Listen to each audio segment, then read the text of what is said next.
Des joueurs qui se disent juste, plus le parquet de mal.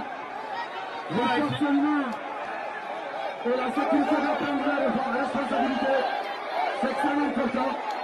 Ici au stade de Yo la famille, suite au drame qui s'est déroulé du côté de Jérôme, j'ai décidé aujourd'hui d'en parler et de donner mon point de vue sur la situation. Mais avant d'abord d'en parler, j'aimerais dire toutes mes condoléances à tous ceux qui ont perdu des enfants, des proches, des amis, que leur âme repose en paix, que nos ancêtres puissent les accueillir dans les meilleures conditions. Famille, d'après les informations, que c'était un tournoi organisé au nom de la paix et de la refondation. Bon, j'ignore l'organisateur, je ne connais pas qui était à la tête de l'organisation, réellement je ne connais pas. Et dans ce tournoi, il y avait deux finalistes, il y avait Jérôme et Labé. Et le jour de la finale, tout se passait clean, il y avait tellement le monde au stade qu'il n'y avait même pas de place. Donc, tout a commencé à dégénérer. Enjamber, piétiner le voisin, escalader les murs. Un mouvement de foule meurtrier pour ce qui devait être un simple match de football. Hier, à Nzérékoré, deuxième plus grande ville de Guinée, finale d'un tournoi organisé par la junte au pouvoir. Le stade encore en travaux est rempli à craquer. Certains regardent même le match depuis le haut du mur d'enceinte. La rencontre est tendue entre les deux équipes. À la 83e minute, un pénalty est sifflé en faveur de l'équipe locale. Les joueurs adverses contestent la décision. Les supporters envahissent le terrain. Un journaliste présent sur place raconte la suite. Les joueurs ont commencé à se jeter sur l'arbitre. C'est ainsi le public qui s'impatientait a commencé à jeter des pierres. Les forces de l'autre ont décidé de jeter des gaz lacrymogènes. Sous le nuage de gaz lacrymogène, c'est la panique. On est étouffé jusqu'au cou. La moindre sortie se transforme en goulot d'étranglement. La foule s'entasse. D'autres se risquent à grimper les murs d'enceinte de plus de 3 mètres. Selon un premier bilan, il y a au moins 56 morts et de nombreux... La 73e minute, quand l'arbitre a donné un carton rouge, je ne sais pas, par erreur ou quoi, après il a changé ce carton rouge en carton jaune.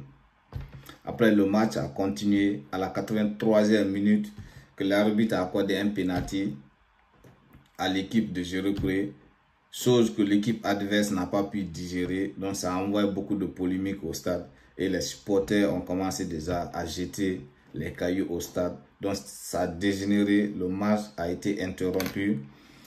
Maintenant les militaires sont venus, ils ont commencé à jeter les grenades.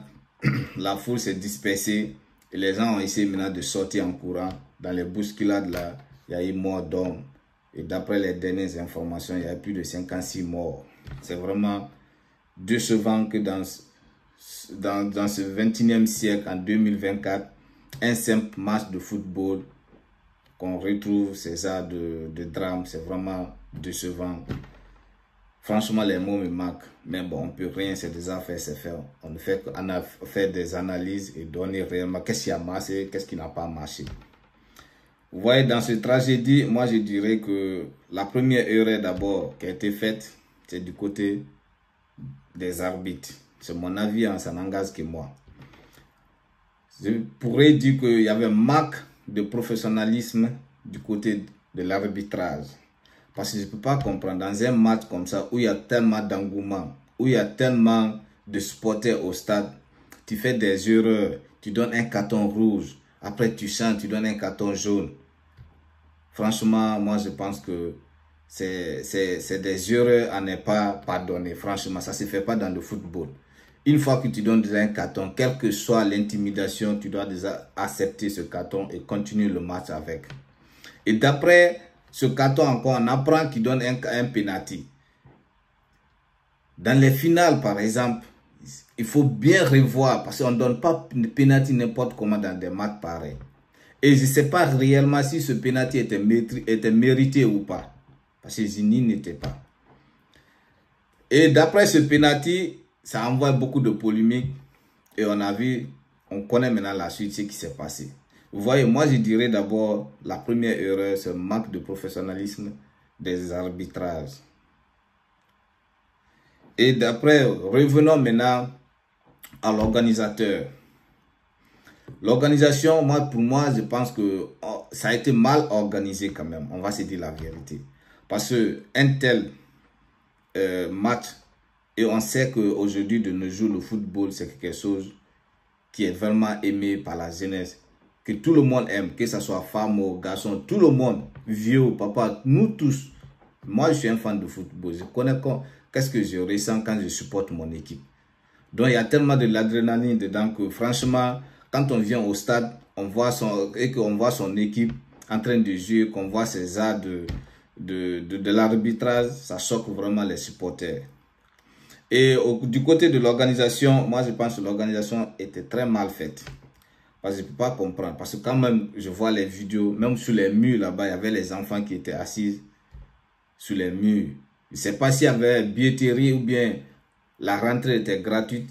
Je ne sais pas, parce que moi, je n'étais pas là-bas. Mais si réellement il y avait, la rentrée était payante, c'était vraiment désordonné. Moi, j'accuse aussi l'organisateur. Et la troisième personne que je vais accuser aussi, c'est les parents.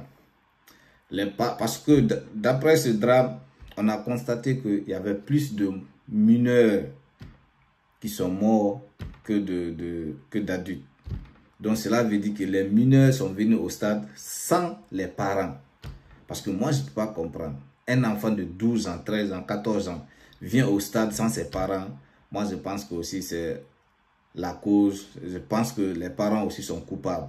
Donc essayons d'éduquer bien nos enfants, de les donner vraiment les éducations qu'on peut les donner et de ne pas laisser les enfants dans la rue comme ça. C'est pas normal parce que ça fait vraiment mal de voir un enfant dans un match de football qui n'a même pas 18 ans sans ses parents et la suite on voit que cet enfant meurt.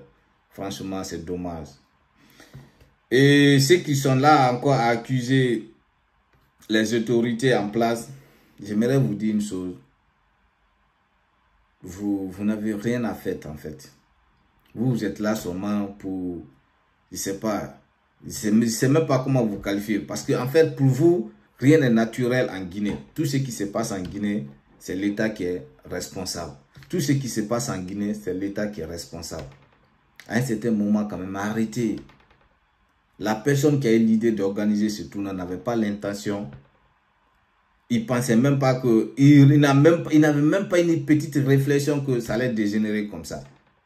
La première intention qu'il avait, c'était d'abord de se remplir les poches. Et la deuxième, donner la joie à la jeunesse. Mais aujourd'hui, Dieu a décidé autrement. Vous mettez ça sur l'État. Que non, c'est l'État qui est responsable, c'est rentré, c'est sorti. Parce que pour vous, là, rien n'est naturel en Guinée. Tout ce qui se passe en Guinée, c'est l'État.